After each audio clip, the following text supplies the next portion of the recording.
If you've been consuming content from this channel for a while, then you'll probably remember this topic, as we last went over the most meltdown-prone players in 2019. And since the last time the list was constructed, Tuukka Rask was still in net for the B, I decided it was time to give it an update. In this video, we'll be going over several players that have had the tendency to lose it on ice. And with that, here are the top 7 most meltdown-prone players of 2023.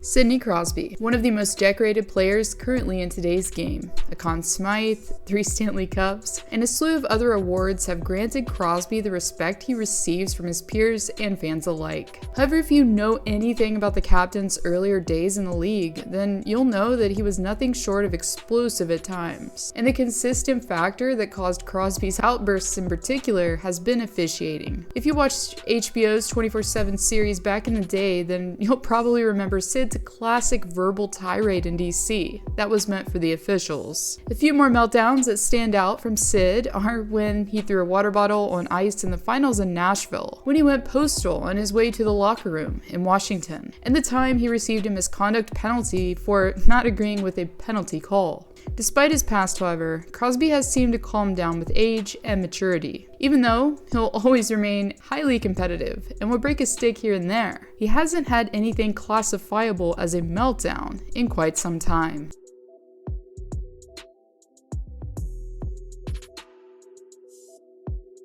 While Matthew Tkachuk is known more for turtling than throwing tantrums, I decided to still include him here, mainly because of a meltdown that the forward had a couple years back that was pretty explosive. In case you don't know Tkachuk's style, he really enjoys getting under players' skin and pushing the boundaries as far as he can. He loves chirping and trolling opponents relentlessly until they reach their breaking points. However, it was pretty interesting to see Tkachuk finally being on the other side of things back in 2021. After taking an L against Toronto, Tkachuk became absolutely infuriated once Jake Muzzin flipped the puck his way. So much so that he slammed the bench door in front of his captain at the time, Margiotta, and proceeded to let the drink holder feel his rage.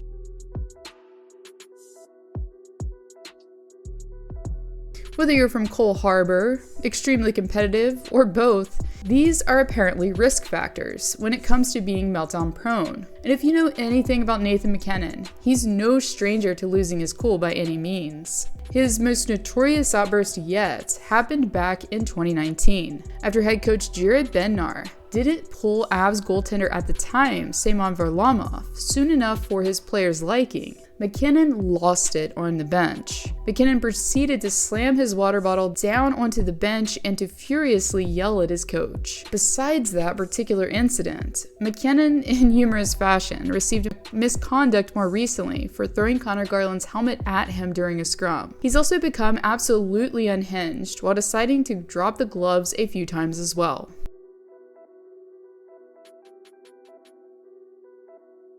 Similarly to Sidney Crosby, Drew Doughty is on this list due to nothing recent. Instead, Doughty, during the earlier stages in his career, crafted a reputation of being a loose cannon. From his penalty box meltdown to his stick slamming in Arizona, Doughty proved to be emotional from day one.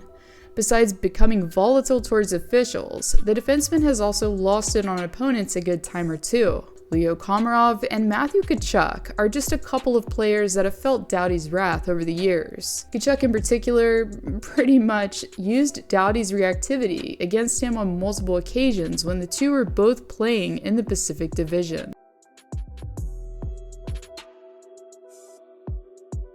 Even though Brad Marchand is usually too busy trying to enrage opponents to throw his own tantrums, well, this season, he found some extra time. Here recently, the Rat, as he's called, decided to absolutely lose it while on the bench in Hollywood. After not drawing a penalty, Marchand became incensed and began slamming his stick while yelling at the official.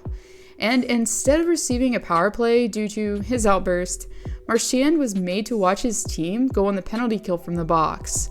While he did manage to help his team win the game, looking back, this whole chain of events was rather humorous to watch.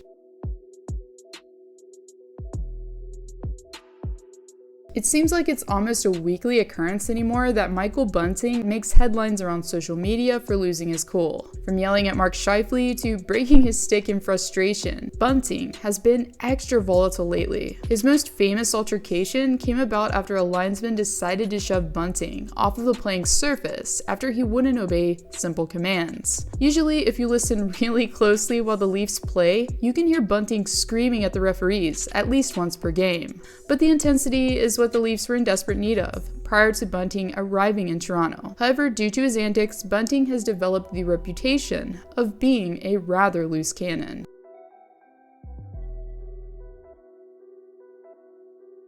And finally, the king of meltdowns himself, Blues netminder Jordan Binnington. Back when Binnington was a fresh face in the league, we really didn't see the craziness from him like we do routinely today. Sure, he went after Ben Bishop in that TV timeout in Dallas, but the goaltender wasn't repeatedly losing it on opponents like he has been recently. Following his tantrum in the Steel City, Binnington was even called out by his head coach, Craig Berube, who basically said that he needed to clean up his act and start stopping pucks. Even though the netminder cooled off briefly, his alter ego per se emerged yet again against Colorado. The behavior seems to come about, however, when Binnington is having an off night, and unfortunately for him, that's been more frequent this season, which has led to an increase in the shenanigans from the man who once claimed not to be nervous.